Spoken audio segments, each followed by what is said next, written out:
oh, there's another tool. So that's the point of learning from all kinds of different sports. There's a lot of different ways to become a better skater. And I just don't think it's just skating. So I want to talk about how to fix some stuff. So I wrote down 5 different ways you can fix things, and we can talk about them. First one would be using video. Now you touched on video before, and actually one thing I didn't think about with the treadmill too is what I thought about it, but it didn't articulate it in my own brain, is that live feedback thing. So that is an issue if you use videos. That's not actual live feedback. But if you were to use video like as a tool to help correct skating, like how would you use it? Like what would you try to do? I think for me, watching video, I think it's no different than watching a hockey game. You could think of yourself as one thing, or another example is like I think the middle aged man could get this. Is you think you're feeling good? Why are you laughing? Just the was it the middle aged Yeah, man? it's like it's not a normal thing you say. Like, I do. middle-aged man. Well, no, the middle-aged man will get this I because know. you can walk around and you think, maybe you're exercising, eating right, and all that stuff, and then you go by a mirror and you go, "Oh, Jesus, I didn't. Is that me?" Or you see a picture, you go, "Is that me?" I thought I was leaner, or I thought like I didn't know it was that gray, or look at the lines on my whatever, right? And it's like a shocker. So I think a lot of the times when a kid watches themselves play hockey, they see one thing. Because I did that like when I played junior. The first like they would we would watch either film or they would watch the Literally film. film Yeah. like uh, The uh wheel, the big wheel. yeah, and then I would watch a game. It'd be on TV a couple days later because it wasn't like it is now, and I'd watch myself and I go, I didn't know I skated like that. I thought I was different. Like for me, and it pissed me off because everyone said I was such a good skater that I watched myself skate and I didn't like the way I looked. Do you know what I mean? I thought I had longer strides and more fluid, but it was like all quick, quick, quick. So I was like, I didn't like it. So I think that's the thing about when you watch video. If you look at it, you're going to be. It doesn't lie. That's what you look like, right? So it's like if you're looking at it to learn, then you can look and say, okay, I don't think like that, or you can say, no, that's a good thing, or it can be explained to you. So Like would you pick out like some of these, whatever I had, like I said, I listed the 15 things. Would you like try to pick out like a specific thing? Be like what specifically is wrong or right? well, I would look at it like if you're not teaching, if you're looking at it yourself, because like that's what the important thing is. You see it for yourself, your own feedback, right? When you look at it, you're going to see something that is really good or something that sticks out to you, right? So maybe the question is what do I like, what do I don't like, right? So you might, and I think I'm only thinking this is just me being me. Back when I was me, was when I watched myself, I thought I was a totally different skater than what I saw live, like when I saw in film. So it was like a shocker.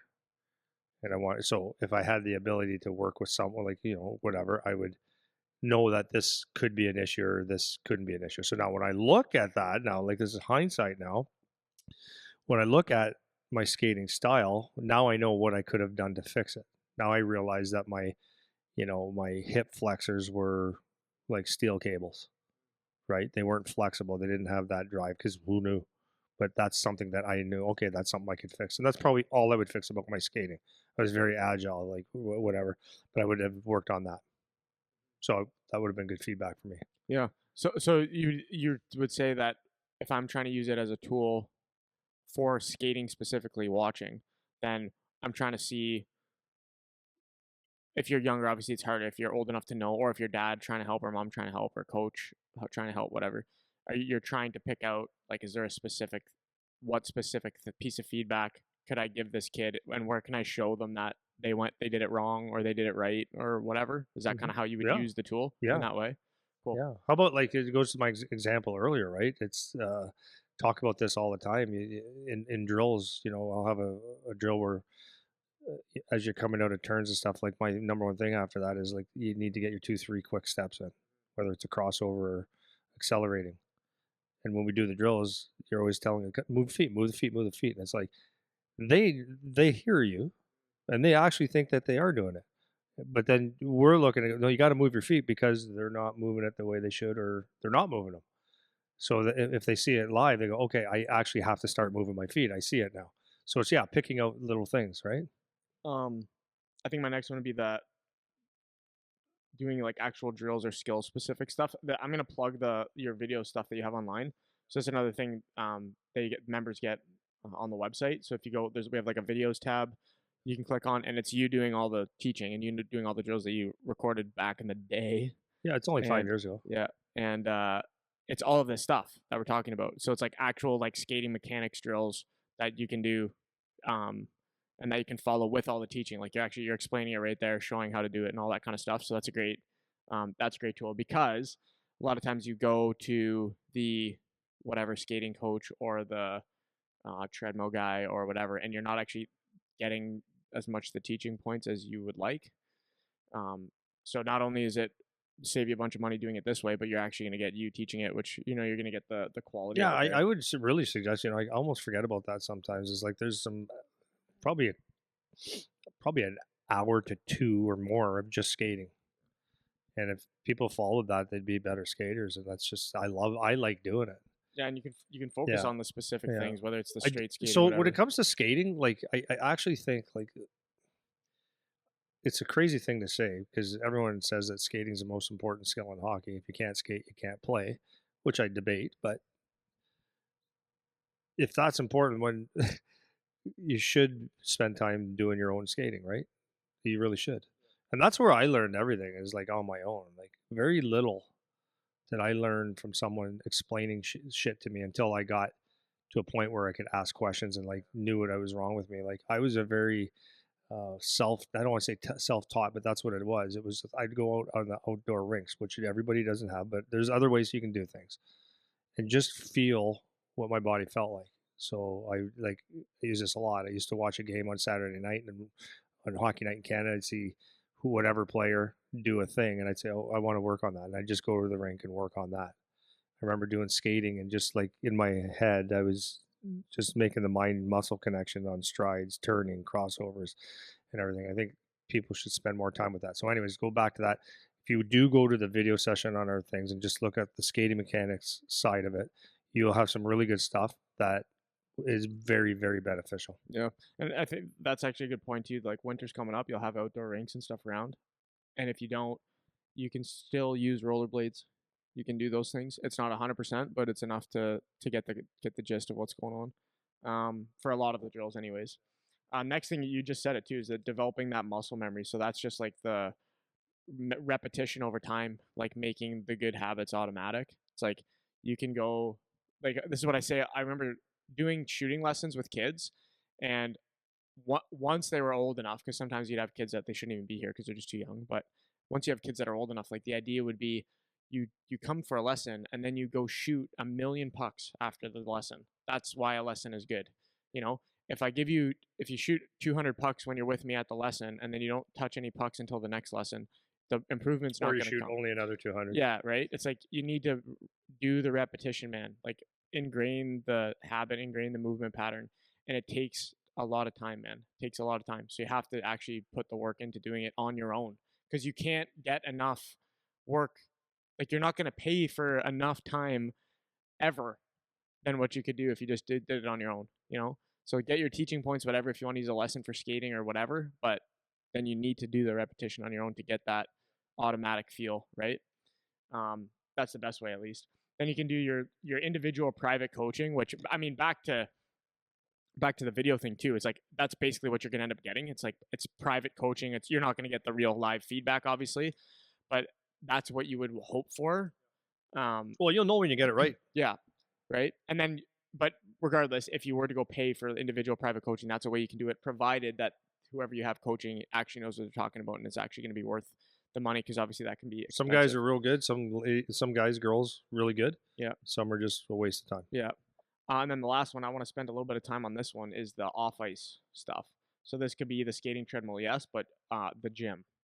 And maybe I'm biased because I'm a gym guy, but one of the things I just did this last week. I had a team come in and they were doing treadmill stuff. And before we went on the treadmill, I did just standing in here with all of them trying to show them the difference between squatting and hinging and the difference between using your hips and using your knees, like hip joints, knee joints, trying to get them to understand that there's a difference. And in the 10 minutes we spent doing it before we went on the treadmill, a lot of them just didn't understand how to move those joints differently, which obviously, because it's only been 10 minutes, but maybe they weren't even aware that there was a difference. And this is where, when we go back to a little bit earlier, you were talking about um, with some of these fundamental things like the coordination, the stability, all those things. Um, you need to learn your body. Like, you need to learn how your body moves. I just had a guy. I think he was actually from Sweden that just wrote me an email, and he was asking about his kid, and he's like, I think my kid's gonna be going through puberty soon. How should he be training through that time that he's growing?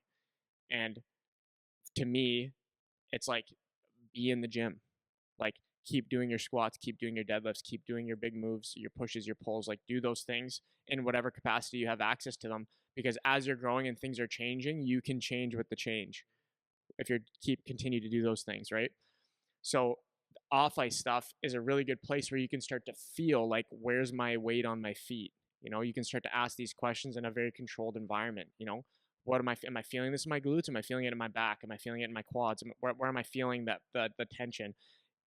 Like having the balance, the symmetry feel. Like, that's a word I use all the time in the gym. Is like, are you feeling the same thing on both sides? Like, even if you're doing a single leg movement, if you do it on your right leg, does it feel the same as on your left leg? Because for me, I know it doesn't. Like, for me, I have imbalances all over the place, and I know better, right?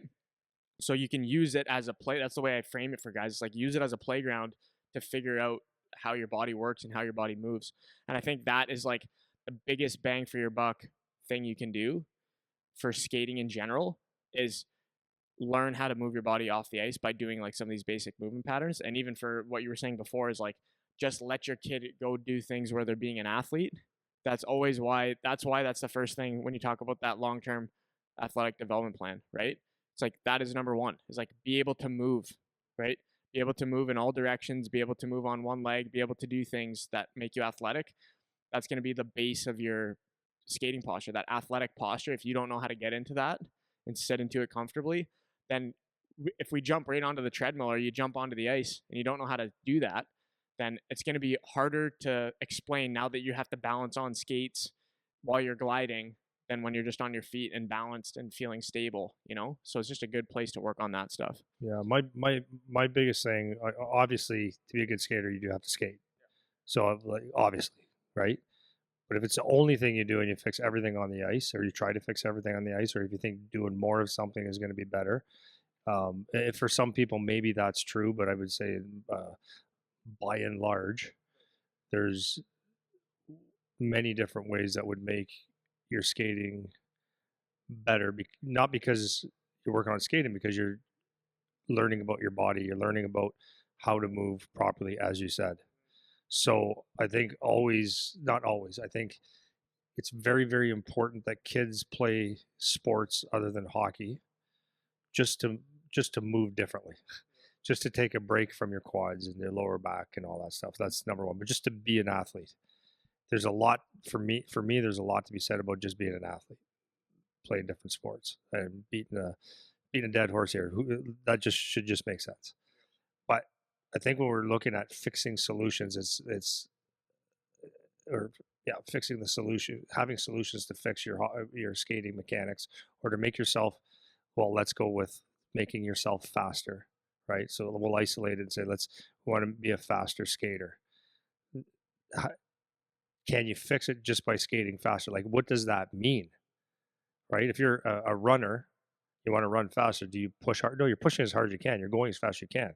So where are the deficiencies? So that's where it takes, I'm not saying you have to pay someone to fix your things, but by doing other sports or being involved in other things, you're probably going to find an answer. So, for example, if you're in yoga, I wouldn't consider that a sport. I would consider that, what would you call it? Oh, physical activity. Physical activity that's very beneficial in many ways.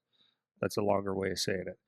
But what you're going to find is that, maybe by doing yoga, you're going to feel like you are more flexible. Well, is being more flexible good or bad? It depends. There's a point where it might be too flexible, but you're definitely going to work your hips, your lower back, and your T spine. That's good for skating. So is that all you do? Well, of course not.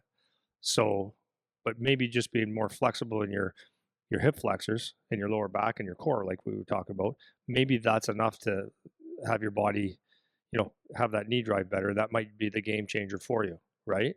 Or maybe you're just when you skate now because you've been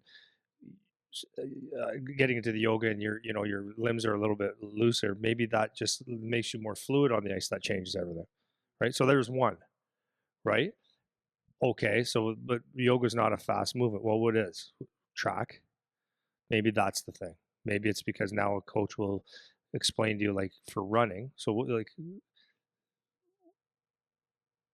because a lot of people would say, including my son, said, I don't know if it's going to translate. Okay, but then you learn all about your body, what part of your foot you should be using, the importance of your knee drive, and how that knee drive propels you forward, and having the good posture. So it's not directly skating, but it's another thing. So now all of a sudden, maybe by understanding how your feet or what part of your feet is going to give you the best bang for your buck, your hips, all that stuff, arm swings. Oh, there's another tool. So that's the point of learning from all kinds of different sports. There's a lot of different ways to become a better skater. And I just don't think it's just skating. That